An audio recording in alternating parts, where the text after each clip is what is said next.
this next vertebra. This next video, I'm going to go through the remaining sacrum and coccyx, and then I'll do the rib features and the sternal features. So first of all, we'll start with the sacrum. Remember, originally this was 5 bones fused together. This would be the dorsal surface. So this is how we see it from the back. These little remnant spinous processes here make up the medial column or crest. These would be posterior foramen because they're on the dorsal surface. And then here we can see the sacral hiatus, the exit here at the bottom, or the depression there at the top. So sacral hiatus and the depression here. And then if I turn this over, this is going to be my anterior foramen, the side that faced the birth canal. And of course, this would be your coccyx, originally 4 bones fused together, and all you have to know is the coccyx. I say 4 as an average, it's 3 to 5, right? So I'm just using 4 as the average. All right, then let's go to the features for a rib. So the rib has 2 ends. You have this flat sort of end, and then you have this end with all this other stuff going on. So this flat end, this is called the sternal or costal end of the rib. All of the other features are pretty much at this end. So this is where you have the head of the rib right here, where it pinches in a little bit right before the tubercle. This is your neck. And then this roughened bump out right here is the rib tubercle.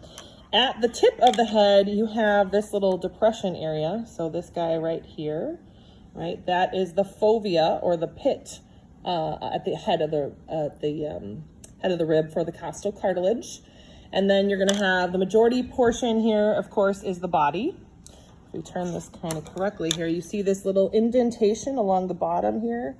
That is the groove or the costal groove. So you can see where it kind of scalpels out a little bit right there. That's the costal groove.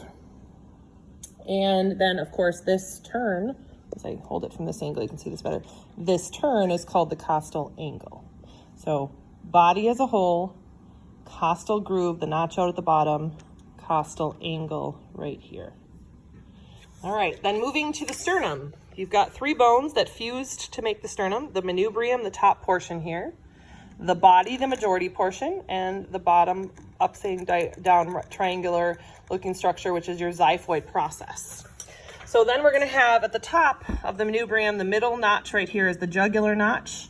And then if we hold it like this, you can probably better see the notch on either side of the jugular notch are your 2 clavicular notches, 1 per clavicle. Then you've got the manubrial sternal joint, this little remnant cartilage line that you see right here, manubrial sternal joint. And then you've got the sternal angle, which is right below the manubrial sternal joint. It's going to be this little bump or roughened area. Now in plastic, it's not real evident, but on real life, there'd be a little bump there, which is the sternal angle. And articulation of the ribs occurs here. So this is costal cartilage. This is your sternocostal joint. Your costochondral joint would start here. So again, if I articulated these 2 ribs, I mean, obviously it would go like this. I can't even hold it and do the video at the same time. But if I held this like this and attached the rib like so, that would be your costochondral joint. So those are your sternal, coccygeal, sacral, and rib features.